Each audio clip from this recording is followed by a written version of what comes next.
성경은 여러 곳에서 우리들을 양에 비유합니다.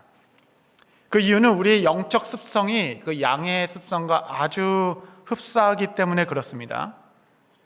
양을 키워보지 못한 대부분의 우리들은 양 생각하면 아주 그냥 뽀송뽀송하고 하얀 그 양을 생각하기 쉬운데, 실제로 이스라엘이나 중동에 양을 목축하는 곳에 방문하여 보게 되는 양은 아주 그냥 지저분하고 털이 꼬여 있고 보통 일이 많이 가는, 손이 많이 가는 고된 노동이 아니죠, 이 목축이라는 게. 제가 조사 좀 해보니까 우선 양은 굉장히 약한 짐승입니다. 굉장히 약해요. 날카로운 이빨이 없습니다. 황소처럼 억센 뿔도 없습니다. 그렇다고 날카로운 발톱도 없습니다. 그래서 사나운 맹수가 나오면 유일하게 자기 방어 수단은 도망가는 것뿐인데, 다리도 짧고 느려서 스스로를 보호할 수 없는 짐승이 양입니다. 시력도 심각한 근시가 있어서 앞을 잘 분간하지 못한다라고 합니다. 그렇다고 무슨 냄새에 민감해가지고 그냥 무슨 냄새만 나면 위협을 감지하는 그 감각도 부족하다라고 얘기합니다. 그런데 고집은 얼마나 센지, 그냥 한번 길을 딱 가면 그 길이 그냥 파일 때까지 그 길만 고집스럽게 걸어가는 게 양이고, 중간에 웅덩이가 있으면 가는 길에 좀 이렇게 돌아가고 피해 가야 될 텐데 그런 융통성이 없어서 웅덩이마다 다 빠지고 장애물마다 다 걸려 넘어지는 게 바로 양이라고 합니다. 그런데 이 양은 또 뒷다리가 짧아서 뒤로 넘어지면 스스로 일어나질 못한다 그래요. 한번 넘어지면 그 목자가 자꾸 이렇게 일으켜 주지 않으면 버둥버둥 거리다가 거기서 탈진하여 죽는 짐승이라고 합니다. 그래서 목자가 이제 저녁 때 양을 하나씩 이렇게 세하려 보다가 몇 마리가 없는 거예요. 그러면 틀림없이 어딘가 누워서 넘어져서 버둥거리고 있는 겁니다. 그 찾아서 빨리 이렇게 세워야 양을 살릴 수 있다라고 합니다. 그리고 얼마나 그 고지식한지, 한번 자기 딱 자리에 고개를 숙이고 털을 먹다가 이렇게 풀을 뜯어 먹다가 없으면 좀 이렇게 돌아다니면서 먹어야 될 거 아니에요, 조금. 근데 그걸 못 한다 그래요. 그래서 자기 주변에 몇몇 털만 좀 이게 풀만 뜯어 먹고, 그냥 풀이 그냥 뿌리채 뽑힐 때까지 바닥까지 파먹고, 거기에 또 배설하고 그 배설 위에 또 누워서 자고, 이래서 부지런히 목자가 목초지를 옮겨주지 않으면 금방 병에 걸리는 짐승이라고 합니다. 양은 미련한 짐승이라서 그 어디로 가는지도 몰라요. 그냥 앞에 양이 가는 대로 그냥 앞에 양만 보고 따라가는 겁니다. 제가 실제로 신문에서 본 그 기사를 하나 스크랩해 놓은 게 있는데, 2005년 터키 게바시라는 마을에서 양떼가 절벽에서 떨어져 죽게 되었는데, 아침 식사를 가러 그 목동이 잠시 이렇게 방치해둔 사이에 한 양이 절벽 아래로 실족해서 떨어졌는데, 그 양을 따라 걷던 500마리의 양떼가 다 떨어졌다고 합니다. 그 중에 450마리는 죽고 50마리는 완충작용으로 살게 됐다, 그런 기사가 있었어요. 얼마나 고지식한지, 그냥 어디로 가는지도 모르고 그냥 앞사람 우르르르 이렇게 따라가는 게 양이라는 겁니다. 또 고집스러워서 마음에 들지 않으면 그냥 머리로 들이박기 일수랍니다.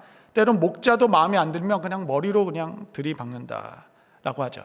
이사야서 53장에 보면 우리는 다 양 같아서 그릇 행하였거늘, 이렇게 얘기하죠. 우리 모두가 영적으로 양의 습성을 갖고 있다라는 겁니다. 성경이 이렇게 우리를 양에 비유하는 이유는 이렇게 부정적인 이미지로 우리에게 이렇게 모욕을 주려고 하는 것이 아니라, 성경이 말하고 싶은 것은 단 한 가지입니다. 단 한 가지. 그래서 우리에게는 선한 목자가 필요하다. 선한 목자가 필요하다. 여러분, 양들에게는 그 양을 맡은 목자의 됨됨이가 모든 것이 됩니다. 모든 것. 요한복음에 보면 예수님께서 자기 선언 7가지가 있어요. 나는 포도나무다 이런 건데 7개의 선언이 있는데, 그 7개의 선언 중에는 내가 왕이다, 내가 하나님이다, 내가 재판관이다, 이런 선언은 전혀 없어요. 예수님께서는 나는 선한 목자이다 라는 선언을 하셨습니다. 요한복음 10장 14절 15절에 이 새벽에 한번 같이 읽겠습니다. 시작. 나는 선한 목자라. 나는 내 양을 알고 양도 나를 아는 것이 아버지께서 나를 아시고 내가 아버지를 아는 것 같으니 나는 양을 위하여 목숨을 버리노라. 아멘. 나는 선한 목자라. 선한 목자. 양을 위하여 목숨까지 버리는 선한 목자라. 예수님은 심판주이시고 구원자이시고 스승이시고 왕의 왕이시고 여러 위엄 있는 이름이 있으시겠지만 예수님은 자기 자신을 우리 모두에게 소개하고 싶을 때에 그가 선언한 것은 7개 중에 2개나 선한 목자라는 선언이었습니다. 나는 목자다, 목자야. 이렇게 자신을 소개한 이유는 꼭 기억해라. 나는 너희에게 모든 것이다 라고 얘기하시는 거예요. 양과 목자의 관계는 생명과 얽힌 아주 긴밀한 관계입니다. 양에게는 절대적인 존재예요. 양의 생명과 미래를 결정하는 것은 목자입니다. 내가 너의 목자이다 라고 자기 선언을 하시기를 기뻐하신 주님, 주께서 우리의 삶의 목자 되심이 얼마나 좋은 것인지, 얼마나 감사한지. 여러분, 이게 주께서 나의 목자 되심의 그 감격과 감탄은 내일부터 시작됩니다. 내일부터 2절부터 시작되는 거예요. 그 감탄과 감사에 들어가기 전에 오늘 이 첫째 날 이 귀중한 시간에 여러분과 함께 반드시 짚고 넘어가야 할 내용이 있습니다. 여호와는 나의 목자시니 내게 부족함이 없으리로다. 여러분, 이게 얼마나 서정적이고 아름다운 고백입니까? 하지만 동시에 이것이 우리에게 얼마나 두려운 고백인지 그 내용을 좀 먼저 다루고 싶은 것이에요. 경건한 두려움이죠. 진지한 선언입니다. 떨리는 고백이기도 합니다.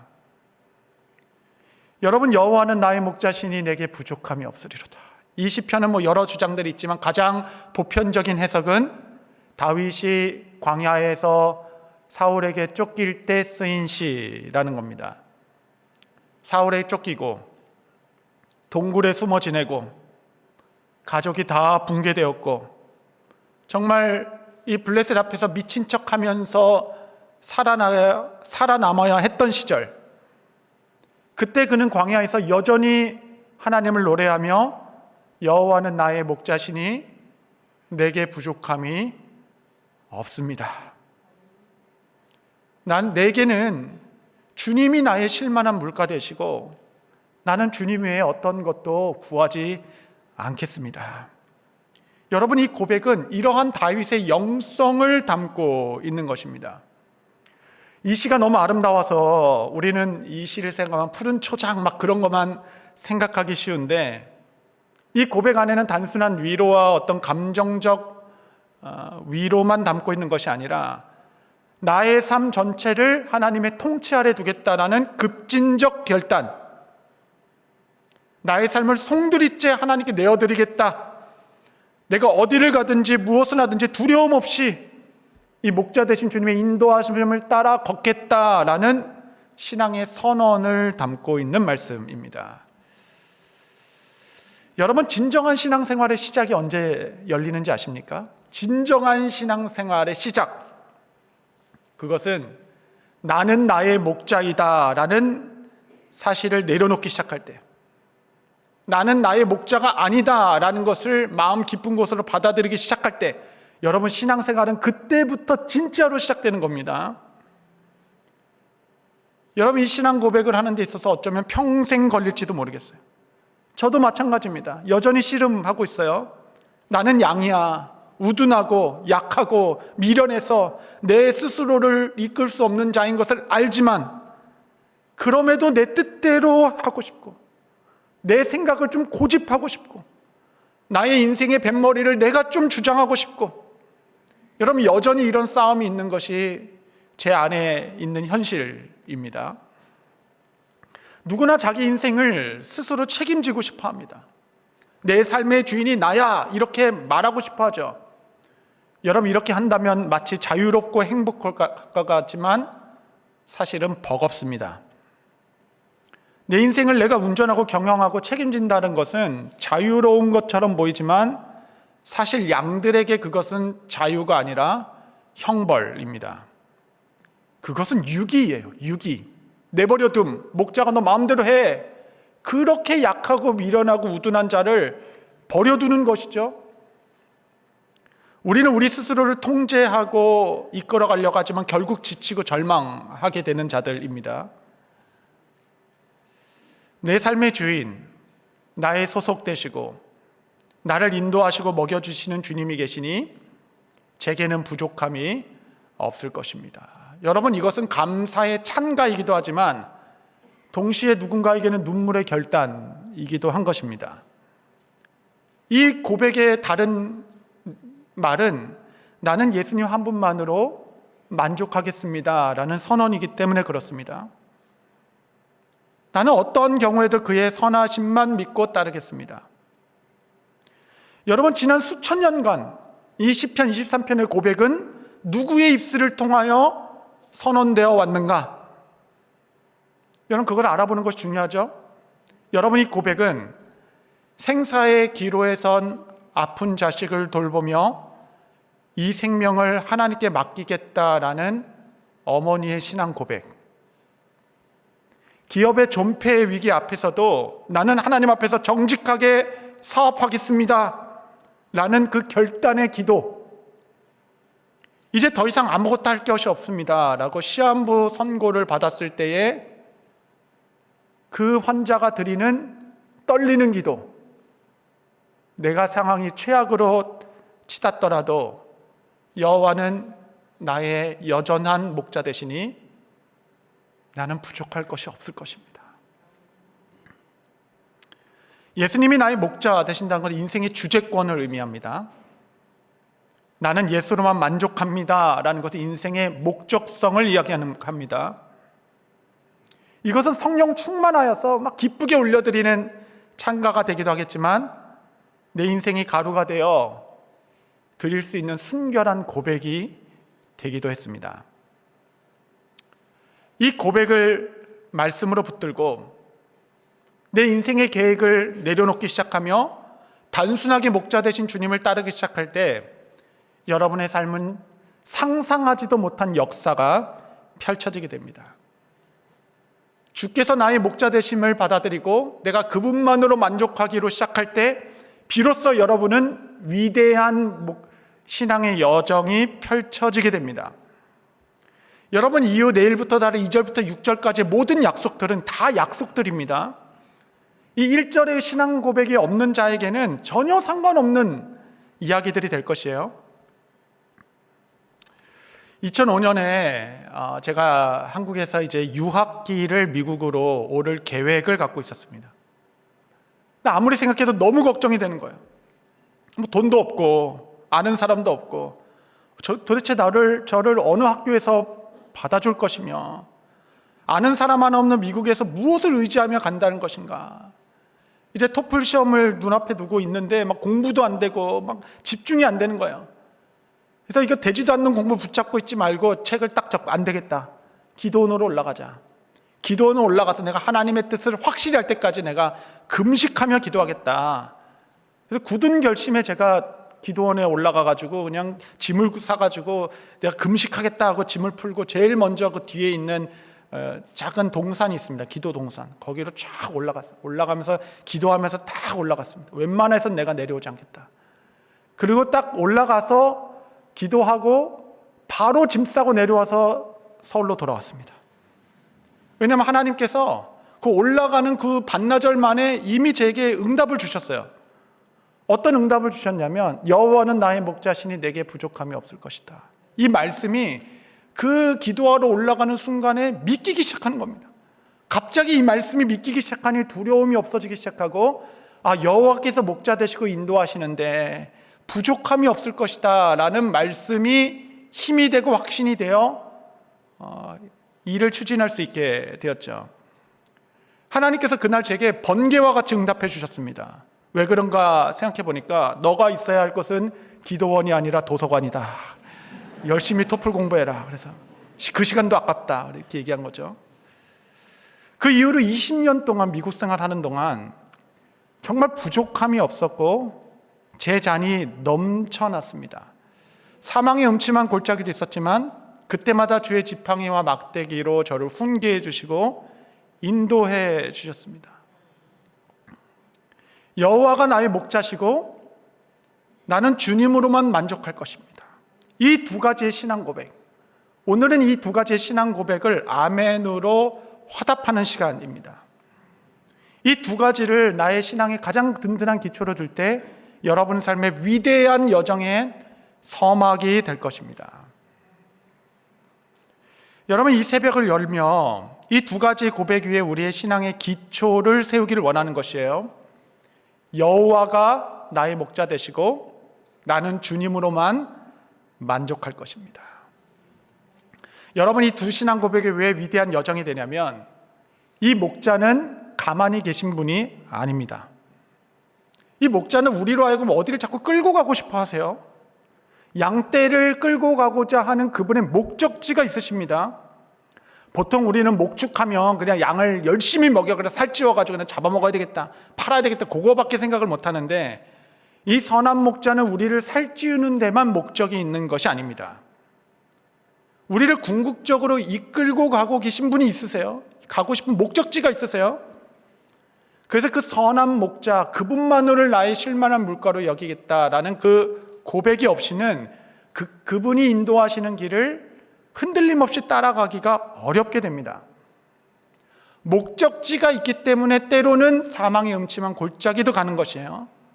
음산한 곳도 지나게 되는 겁니다. 원수의 목전 앞에 서기도 하는 것이에요. 목적지가 있기 때문에. 성도 여러분, 어떤 상황이 있든지 그분을 신뢰하시기 바랍니다. 여호와는 나의 목자가 된다. 나의 목자, 나의 목자. 너무 은혜가 되죠. 우리의 목자입니다 라고 얘기하지 않죠. 당신의 목자입니다 라고도 얘기하는 것이 아닙니다. 교회의 목자 되십니다 라고도 선언하는 것이 아니에요. 그 여호와가 나의 목자, 그분이 내 길을 아세요. 내가 가야 할 목적지를 그분이 아십니다.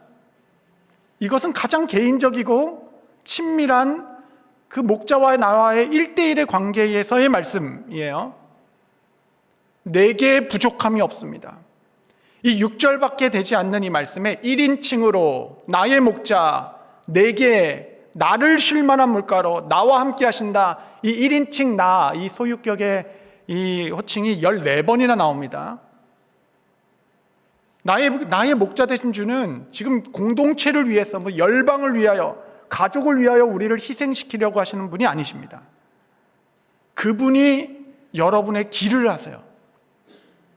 그분이 여러분의 목자가 되겠다라고 말씀하십니다. 예수님께서 나는 선한 목자다라고 하신 말씀이 무엇인지 아십니까? 요한복음 10장 3절 보시면 문지기는 그를 위하여 문을 열고 양은 그의 음성을 듣나니 그가 자기 양의 이름을 각각 불러 인도하여 내느니라. 각각 불러. 뉴저지 초대교회 다 일로 와라 라고 하는 것이 아니에요. 한 명 한 명의 양의 이름을 아시고 그 이름을 불러 양의 우리로 부르신다라는 겁니다. 성경적 세계관 안에서는 이름은 곧 정체성이고 사명이 되는 거죠. 창조주의 부르심과 소명을 담아놓은 것이 바로 이름입니다. 하나님은 100세가 다 되어도 자식이 없었던 아브라함의 이름을 아브라함이라고 바꿔주셨죠. 너의 진짜 이름은 아브라함이야. 너로 열국의 아버지로 삼겠다. 그 이름을 바꿔주셨다는 것은 그의 소명에 대한 부르심일 것입니다. 평생 속고 속이며 닳고 닳았던 이제 벼랑 끝에 서 있던 야곱, 그 야곱에게 너의 이름은 야곱이 아니야. 이제부터 이스라엘이야 라고 하면서 민족을 태동시키는 새 이름 이스라엘을 그에게 주셨습니다. 그 이름만큼, 열정만큼 뜨거웠고 낙심의 폭도 깊었던, 기복이 심했죠. 기복이 심했던 자는 베드로였습니다. 뜨거운 열정만큼 낙심의 폭도 깊었어요.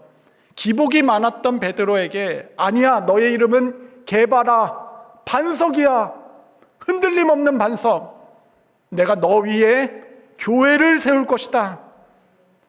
베드로와 이 반석은 너무 차이 나는 이름 아니겠습니까? 하나님이 각 사람의 이름을 아세요.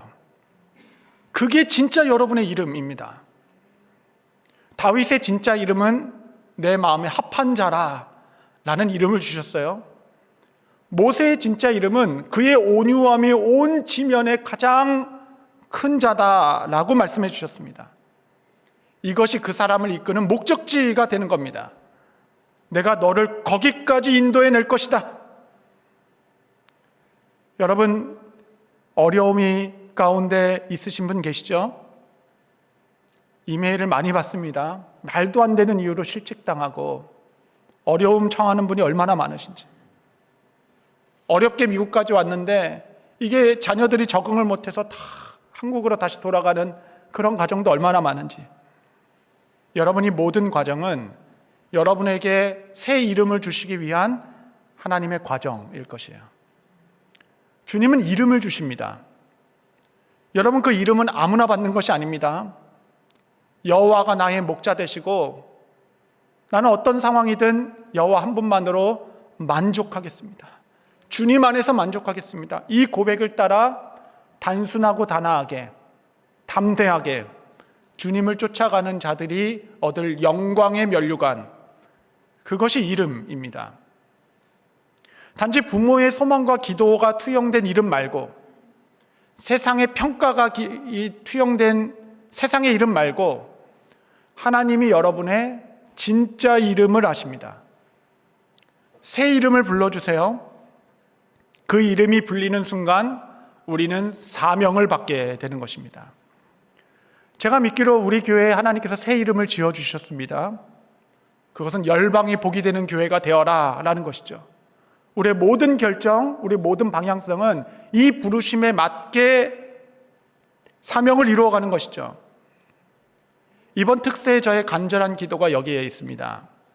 하나님께서 여러분 각 사람의 이름을 불러주시도록. 여러분의 진짜 이름은 주님만 아세요. 주님께서 목자 되셔서 여러분을 그 가장 선한 길로 인도하실 것입니다. 제가 예전에 교제하시던 한 여자 성도분, 권사님이 계신데 그분이 저의 삶의 소망과 기도 제목입니다 하고 나눠주신 말씀이 있어요. 그 말씀을 듣는데 이 말씀을 읽을 때마다 그분이 생각이 납니다. 그 말씀은 아가서 6장 10절입니다.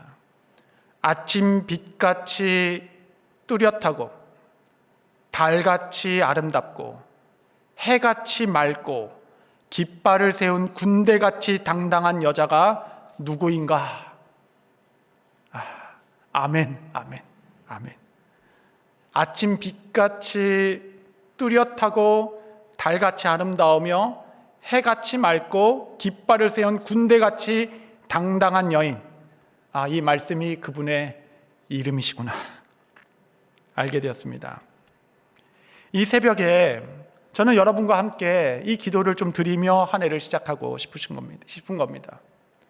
이 거룩한 여정에 참여하고자 하는 조건은 단 두 가지입니다. 그것은 이 신앙 고백이죠. 여호와가 나의 목자 되시고 그러니 나는 부족함이 없을 것입니다.